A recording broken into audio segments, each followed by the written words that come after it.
Hello to you, my witness chums, and today we're going to do part 3 of our dating of the Exodus. We're going to talk about the third option, which is the expulsion of the Hyksos in 1550 BCE. Alright, I can hear you all screaming through the thing, who the hell are the Hyksos? Alright, so the Hyksos are a group of Semitic people. Now they move from Canaan or the general Levant area, mostly from Canaan, it appears, based on evidence from the bones. They move in to the region of the Delta and the end of the Middle Kingdom period during the Bronze Age. Now, at this point, they then somehow take over the Delta region.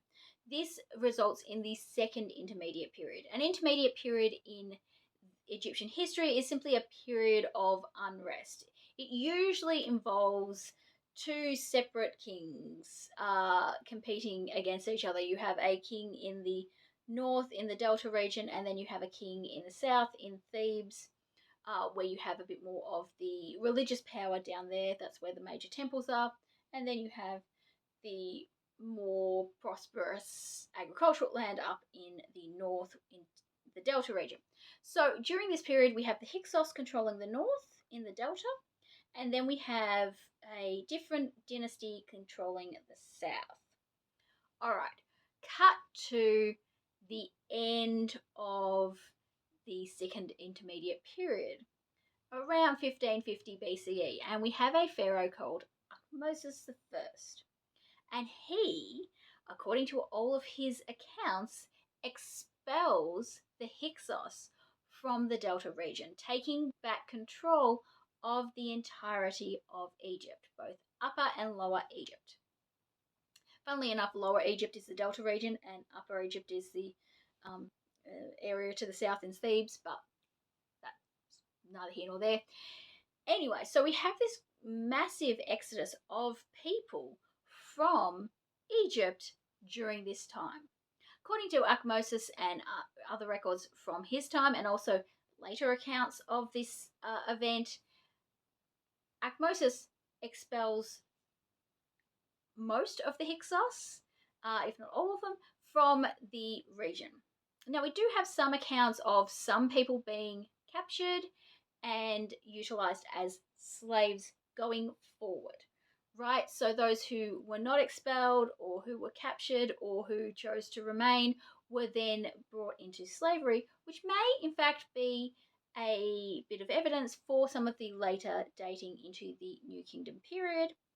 However, we do have this massive exodus of people during this period. Now, this was backed up at one point by the dating of the destruction of Jericho.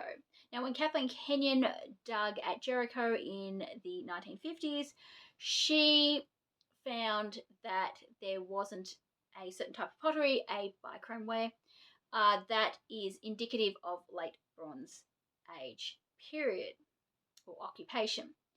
So she dated this particular destruction to the Middle Bronze Age. Now, there's since been more excavations on the site, as well as a lot of evaluation of other digs at Jericho to see whether the stratigraphy also contains some of this pottery or not.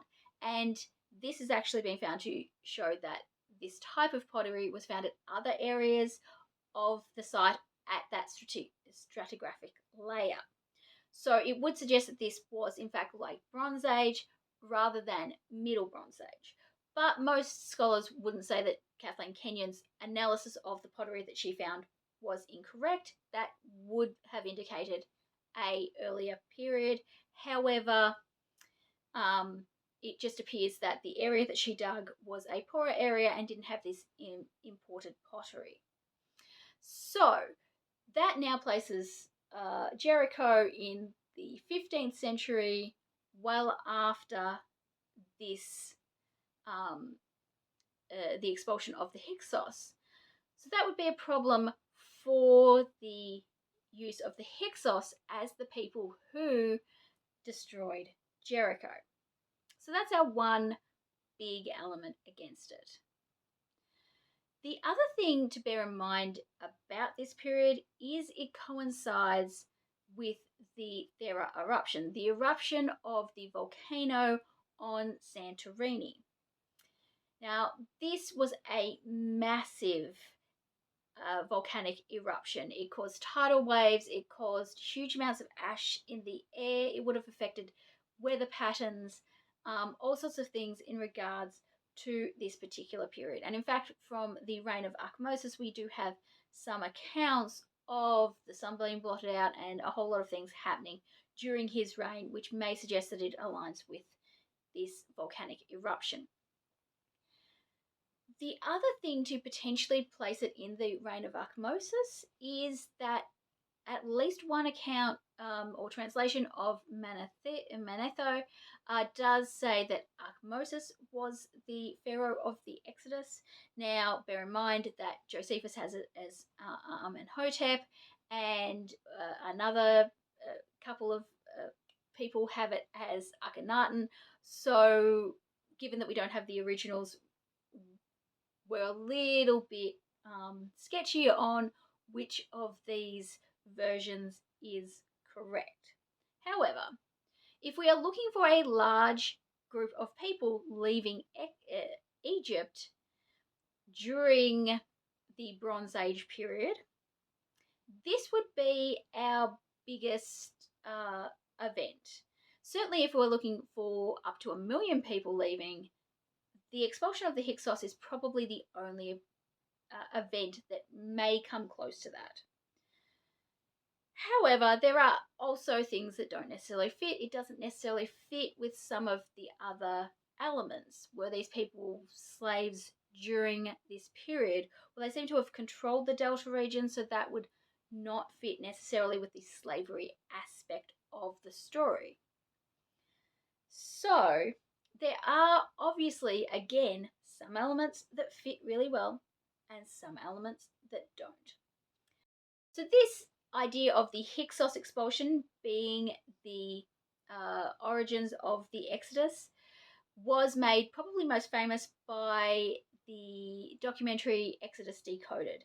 Now, it placed the Exodus during this time and looked at the elements of Thera's eruption as potential links to the 10 plagues of Egypt.